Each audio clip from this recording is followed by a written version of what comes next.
All right, welcome back everyone. Today we're going to be doing a video about my living fence.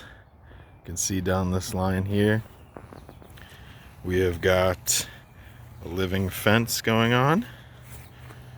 Now, when I first moved into this property, about 5 years ago, I had a big problem on this side yard where kids on their bikes, people walking, whatnot, would come up from the sidewalk and come up onto the yard because it's kind of a hill, and they would just ride on the yard and leave tire marks.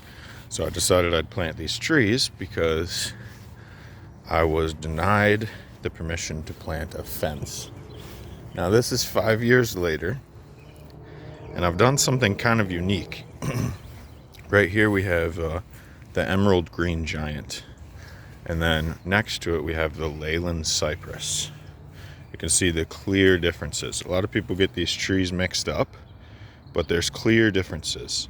The emerald green giant, has this beautiful, almost variegated look to the leaves, while the Leyland has a more monotone bluish appearance. So that's the easiest way you can tell them apart and identify them. Now the emerald green giant I bought as a $20 tree from Lowe's, and that was 5 years ago. We're looking at a tree that's well over 15 feet high now.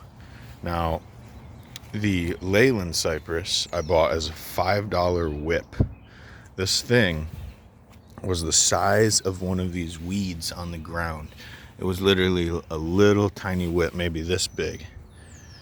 That was 4 years ago, going on 4 years ago, and now this is the tree.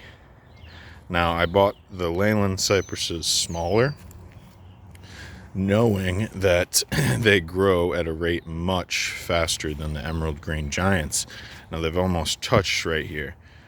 So it's not necessarily a comparison between the Leyland cypress and the emerald green giant on saying which one grows faster, because we already know the Leyland cypress grows faster. Okay, but the emerald green giant stays more compacted, thus in the end actually giving you more privacy, because it has very dense foliage, so you can't see through the tree. Whereas with the Leyland, it'll give you spots where you could see through the tree. It's not as full. It's not a great privacy option because of that. Now you could shear off the ends and make this a thicker looking tree, which I'll do. But in the end, the emerald green giant is gonna be your best option, because you actually don't have to maintain these trees. They'll get 40 feet in diameter and 40 to 50 feet high. And they will keep their Christmas tree like shape. You don't ever have to prune them or maintain them or anything like that. It's a beautiful tree, beautiful option. The Leyland cypress, on the other hand, is a variety which will actually get over 100 feet in diameter. They could get over 100 feet around, okay? In a time period of about maybe 20 years, they can get 100 feet around, maybe even less. This is the other Leyland. You see, it's just kind of it's not as appealing of a looking of a tree, because here's the other emerald green. They're a lot better looking. They're more expensive. The Leyland cypresses are about $5 when they're small. You notice the one downside to the emerald green. You see this squatted shorter one, and then this even shorter one that the whole top died off. It's like a little bush. That's because they're in the shade of a larger tree. They're in the shade of this tree. So they need full sun to do their full potential. You'll even see I've got one tucked in the woods here that's almost in full shade, and it hasn't grown since I planted it. It's just staying alive. So they'll stay alive in the shade, but they're actually not going to grow. They're not going to provide you privacy. Got another option back here of what you could do, but I don't like these that much. It's a got this for, I saved this off the side of the road one year. Eventually this will get big. This is a relative of the emerald green giant, but it's like a dwarf compact variety. So, and then if we go back to here, this is also a good screening plant, the privet. Here's a larger privet right here. Privet's a good screening plant. And then also this one's a good screening plant. Gosh, holly something? Hollyberry? You'll know it if you see it, but the ultimate screening plant for me has been this emerald green giant, because I like that it's not a bush, it's a tree. I like the footprint that it gives. I like that it stays interesting all year. It has winter interest. And then also they really look like Christmas trees. So in the Christmas time, I like to put lights on them. So that's always fun too. I'll give you a shot of what it looks like. You can tell that in the coming years, this is going to be a forest line. I mean, already standing here, I can't see into the yard from here at all. It's blocked. So if you come on this side, this is actually in my yard, so no one would be walking on this side. But from my side, it's filling out nicely. I think we'll have a really good year this year with, I think everything's going to start to fill out well, besides the shade area. That's for another video on how I'm going to tackle that. But I think this is really good info to have. Some other tips and info I can give you when you're planting the Leyland or the emerald green giant.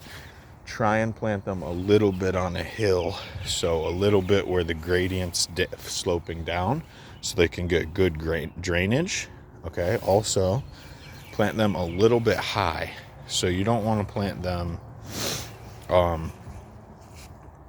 you definitely don't want to plant them in too low, because then they'll rot out and get too wet. So plant them a couple inches above your soil line.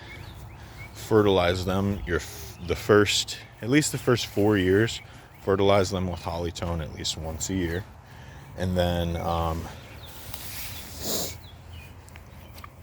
this one I just planted last year, but it's in full sun, so it's doing tremendous. I don't know why I didn't plant this one 5 years ago. It's like to close off because I have the fence on the end, but then it's like kind of the middle closer, and it'll close off that end there and make it feel like a more secure area. But the emerald green giant's really easy to grow. It's a great plant. The only thing you need to consider is the sun. So you're not going to want to plant this in the shade. But typically, if you're planting this, you're planting it for its privacy options. And a lot of times where we want privacy is somewhere in full sun. I mean, this area, this strip was just a hell strip before I planted these plants. This was just grass. A straight hell strip of grass. And if you notice, the grass is growing a little bit better because the trees are holding in more moisture. But it's kind of creating a better ecosystem here. It's letting the water penetrate the ground a little bit deeper instead of just shedding off my land. It'll go into these trees and be sequestered in the trees. I also have the same kind of thing here. So if you have a lot of hills and stuff, you can do this too. You see this berm? It's going down a hill. So when it rains, I'll have the water rush down here, and then it sequesters into my edge, my berm. So that's what you want to do with with stuff that you're not going to be able to water all the time, because you want to think about how the water is going to shed. So for right here, the water is going to shed down my yard here and into these trees, creating a really good effect. So yeah, if you guys have any more questions about the Leyland or the emerald green, I'm pretty much an expert. I know a lot about them and how to grow them, and I think it's a great option. I know a lot of people they want to put up a wooden fence, but they're not able to, and that was my situation. So I'll tell you how to do one better. And those people that didn't want you to put up the fence, trust me when I tell you this, in 10 years, they're going to be wishing they let you put up that wooden fence, because your living fence is going to be huge and giving you more privacy than any fence would ever give you. No one's ever going to put up a 40-foot tall fence with a 40-foot wingspan with just 40 foot after 40 foot after 40 foot all together. No one's going to let you put up a wall like that, a structure like that, let alone it probably cost $100,000. But no one's going to let you do that. But you could do it for cheap. You could just plant a line of trees and wait 5-10 years, and then you're going to have a fence that's more show-stopping than any man-made constructed fence could ever be. So thank you so much for watching. I know this video was way different than what we usually got growing on, but I wanted to come out here this morning. I'll look at you guys. So I wanted to come out here this morning and just show you guys my trees. Let me get in here with this big guy. Plant some emerald greens, and please subscribe for more plant content. Thank you so much for watching. It means a lot to me. Bye. Have a great day, and keep growing. Peace.